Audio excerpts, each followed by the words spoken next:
नमस्कार, मैं हूं अनिकेत सिंह और आप देख रहे हैं बिहार आज। विधानसभा चुनाव को लेकर तैयारियों में जुटी है सभी पार्टियां। आपको बता दें, पटना में कल महागठबंधन की तीसरी बैठक होने जा रही है। दरअसल बैठक में इंडिया के सभी घटक दल के नेता होंगे शामिल। वहीं विधानसभा चुनाव की तैयारियों पर होगी चर्चा। वहीं दीघा रिजॉर्ट में सुबह 10:30 बजे से यह बैठक आयोजित होगी। आपको बता दें कि 17 अप्रैल को पहली और 24 अप्रैल को हुई थी दूसरी बैठक, जिसके बाद अब जाकर के 4 मई को आपको बता दें कि इंडिया के घटक दल की बैठक जो है वो 4 मई को होने जा रही है। सुबह 10:30 बजे ये बैठक होगी।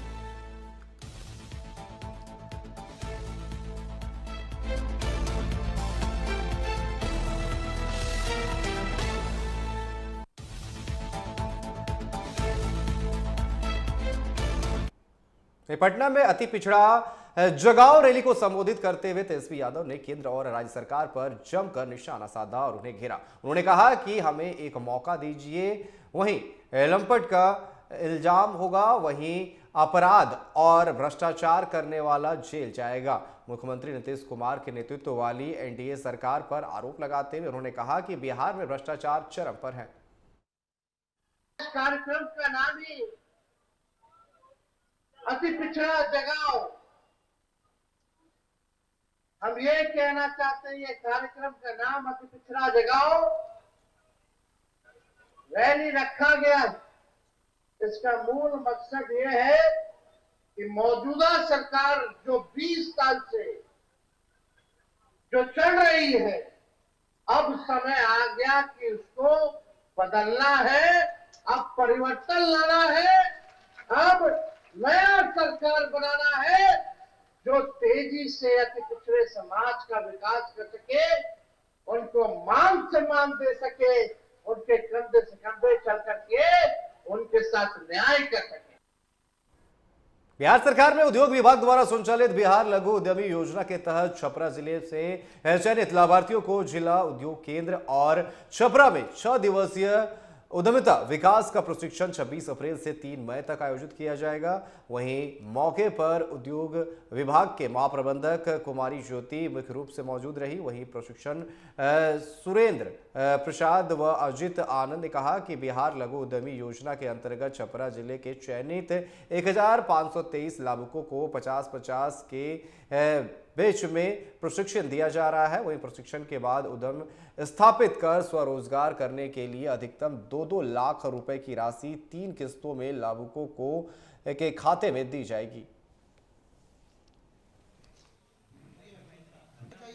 सेंट्रल गवर्नमेंट की तरफ से ये कराया जा रहा है रैम का training, raising and एसेबिलिटी of MSME programmes का। एमएसएमई प्रोग्राम में क्या है कि जो भी सेंट्रल गवर्नमेंट से जो भी पैसे लेने चाहते हैं वो इस योजना के तहत ले सकते हैं एमएसएमई में। इसी के बारे में प्रशिक्षण बताया गया कि किस तरह से आप अपना सेंट्रल गवर्नमेंट से पैसा ले सकते हैं, जिसमें पीएमईजीपी, पीएमएफएमई, मुद्रा लोन है, स्टैंड अप इंडिया है। इन सब में रैम का ट्रेनिंग लेकर आराम से बैंक में जाकर अपना लोन ले सकते हैं। इसके बारे में सारा डिटेल इसमें समझाया गया है।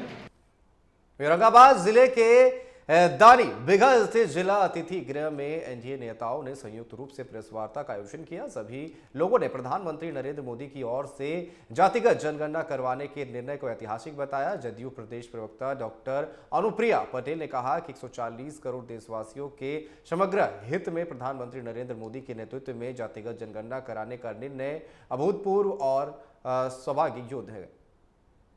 और हम लोगों ने देखा कि हमारी विपक्ष जो है वो बहुत अच्छे तरीके से इस चीजों का श्रेय लेने की कोशिश कर रही है अपने कंधे पर कि जातिगत गणना जो है वो उनके द्वारा, उनके प्रयासों का नतीजा है।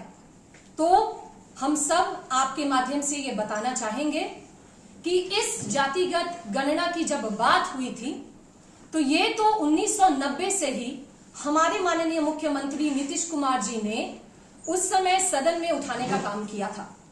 हमारी विपक्ष को हमारे ही बिहार के लोगों ने 15 साल शासन करने का उनको दायित्व दिया था। तो जब आप शासन कर रहे थे तो क्या उस समय आपके बाजुओं में ताकत नहीं थी? क्या उस समय आपकी कलम में इंक खत्म हो गई थी? आज जो विषय है उसमें है कि नीतीश ने दिखाया, अब देश ने अपनाया।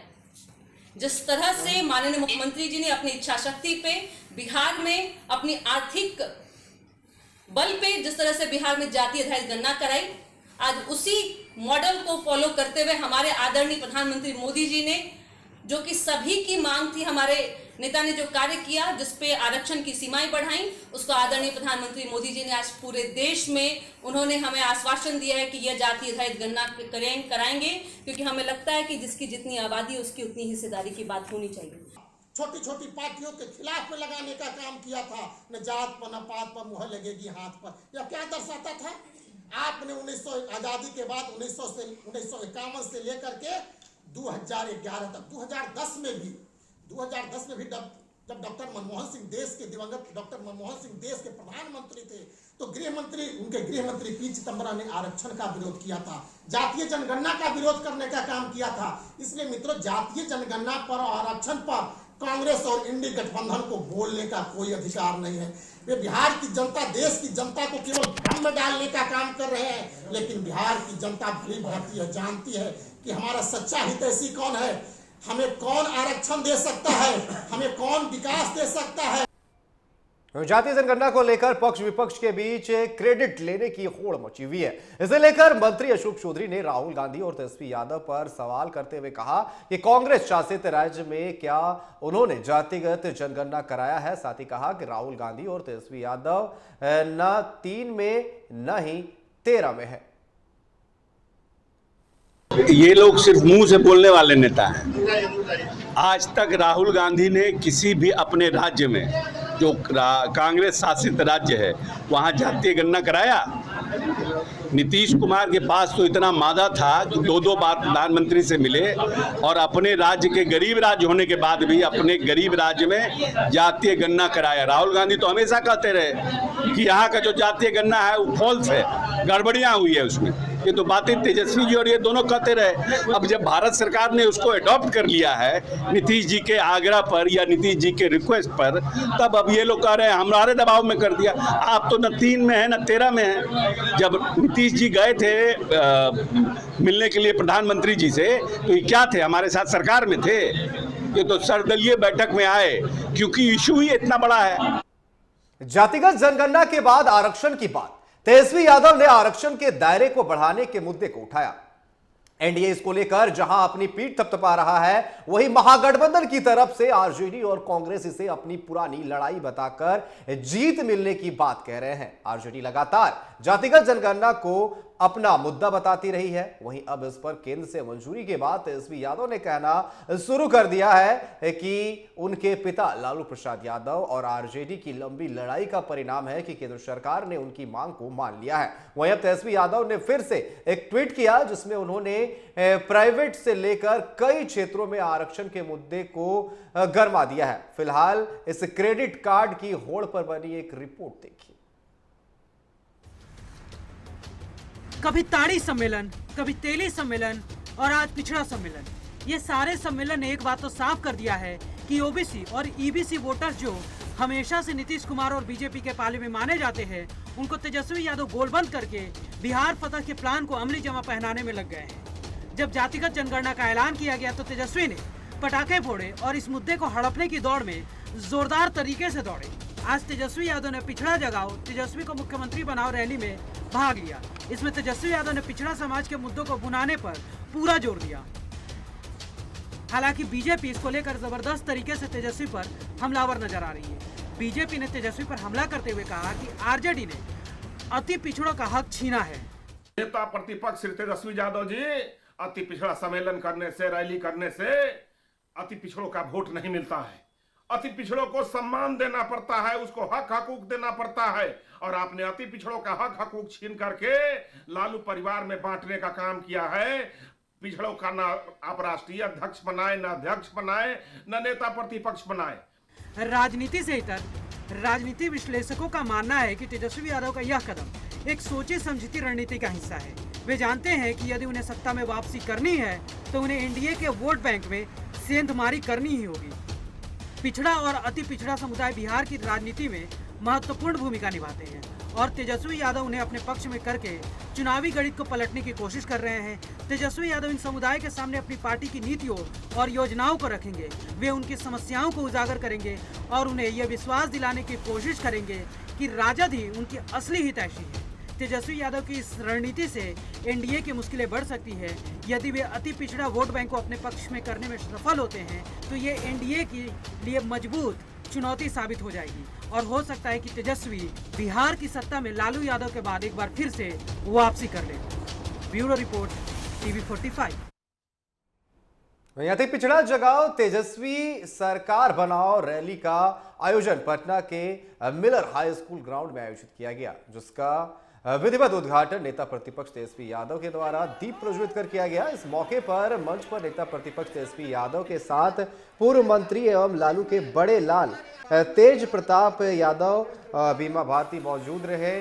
वहीं जहां अति पिछड़ा समाज के लोगों के द्वारा मंच पर नेता प्रतिपक्ष तेजस्वी यादव सहित तेज प्रताप यादव को भी सम्मानित किया गया। इस मौके पर अति पिछड़ा समाज के नेता कार्यकर्ता काफी संख्या में पटना पहुंचे। माना जा रहा है कि मिशन 2025 को लेकर नीतीश के वोट बैंक को साधने की कोशिश है।